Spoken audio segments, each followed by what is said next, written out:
So we are hosting a panel tonight on water, and I'm proud to say that we partnered up with our co-hosts that I will introduce throughout the night, throughout the discussion actually, that are also on the panel, so you'll be hearing from each of them.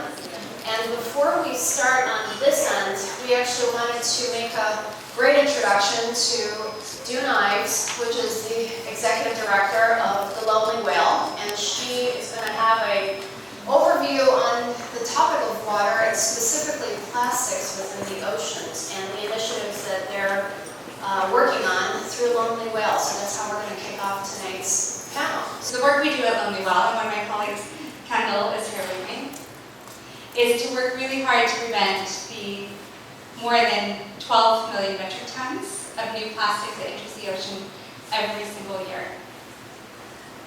This was true in 2014, it was true in 2015, 16, 17, 18, this year. It'll be true next year.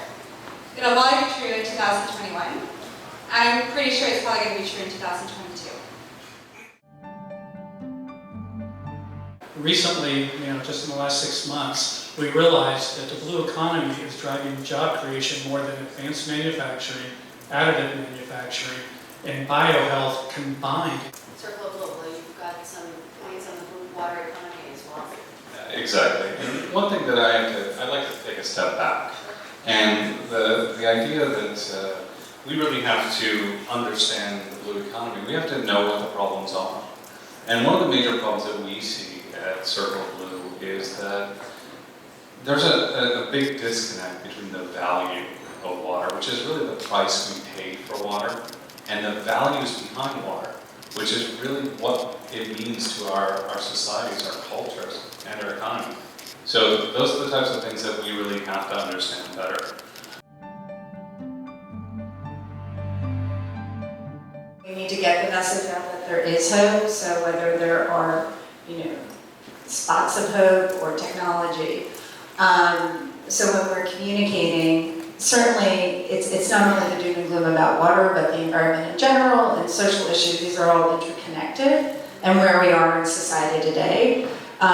We need to be direct, honest, and modest about the way that we're talking about these issues, but let's not give up hope. I think that would be my one main message. With Circle Blue, what we found is that there were organizations and companies that wanted to know more about the risk and get to know what the information they needed to know. So we started a separate company called Vector Center, which really takes a look at that data and tries to make it comprehensible. But we also look at another set of data, which is the perception data. What are people thinking about, as well as what's really happening on the ground. And then we take that and really give context to it all. So that's part of the storytelling, is really to give context to the perception of the data, as well as the reality.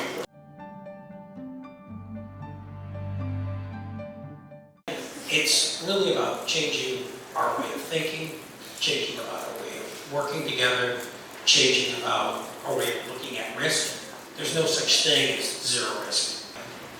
I was born and raised here in Detroit. I never learned anything about water. Turned on the tap, we had plenty of it. And we all took it for granted.